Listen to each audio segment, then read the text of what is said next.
Our local representative, Congressman King, you can never tell which side of the fence he's on, would like to defund the EPA because he feels that a lot of the things they do cost this country a bunch of money that we don't have. Is there any chance that something like that could happen, that they lose a bunch of their funding so that they can operate out of the basement rather than out of the 10th story? Probably some, but not for the reason that Senator King gave, just for the fact that if you're going to get this big budget deficit down to something a little more normal of 35% of gross national product for the total debt, everybody's going to have to give a little bit. I'd say he wants to cut the funding for the EPA because of the things that they're wanting to do with the Clean Air Act and all of this sort of thing. I would rather attack their policies. Like a week from tomorrow, we're going to have a vote on the McConnell amendment that takes away the authority of EPA to regulate CO2.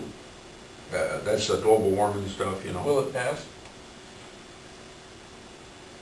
I think we have a majority vote, but we're going to be short of the 60 that we need to get it passed. And I think even if we passed it, the president would veto it. We'd never override the veto. See? But what we're trying to do is build a record for the next election that we're different than where the president is on a lot of these things that are harmful to the economy.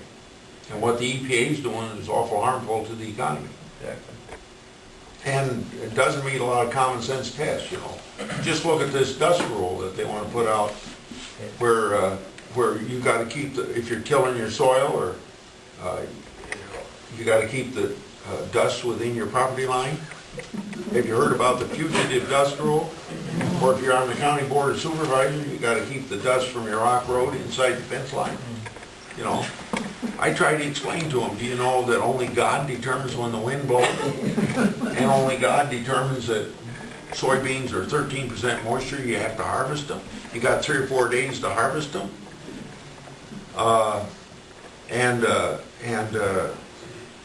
You know, when you have combine, dust happens, you know. But that just proves what I've always said, that Washington is an island surrounded by reality. The only business in Washington is government. And government's not the real world. Everybody in governments, including me, is in the wagon, and you guys are pulling the wagon. We got to have more people outside the wagon. And people that are in the wagon in Washington got to get out here to the real world. And if I go to Washington and never come home, I wouldn't know how to represent Iowa.